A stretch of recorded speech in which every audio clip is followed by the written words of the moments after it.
I'm saying this to say there is a lot of us and them. And when Jesus came, he really lived in that tension and spoke to that in his daily existence as well as his conversations.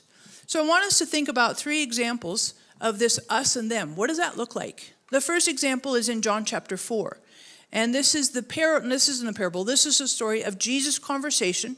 You can see it on the notes up there. John chapter 4, verses 1 to 42. This is the Samaritan woman at the well.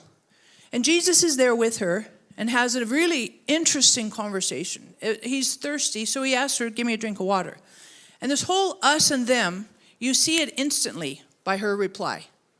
How is it that you, a Jew, would speak to me, a Samaritan woman? I'm going to ask you, just give me some feedback. You're watching online in Overflow. Give me some feedback. What could be the us and them in her reply? How is it that you, a Jew? Is that an us and them? Because she's Samaritan. Well, when you look at that us and them, Jew and Samaritan, that's going to be 2 things. That's going to be race, ethnicity, because they have their own little group, their own little area in that region.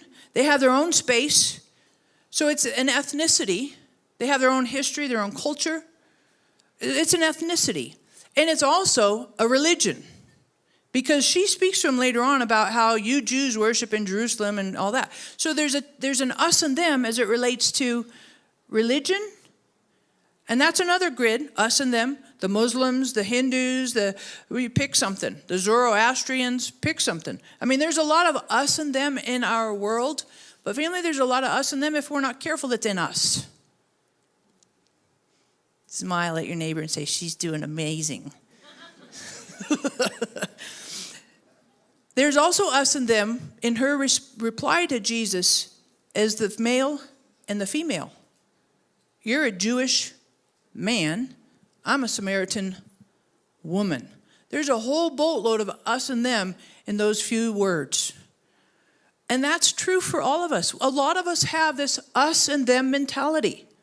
But I appreciate that Jesus didn't stop with us and them and tell her, zip it. I want a Happy Meal. I just want a drink of water and move on down the road.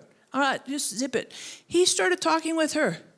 He had an amazing conversation back and forth. And when he engaged with her, he didn't just do it to do superficial rhetorical replies. He baited her. He would say things that were like, what does that mean? That would inherently make you say, what? I don't understand. Could you explain that? If we were there with him, we would be saying, and again, it's not us and them, because he's fostering conversation. He's fostering connection. He's fostering dialogue.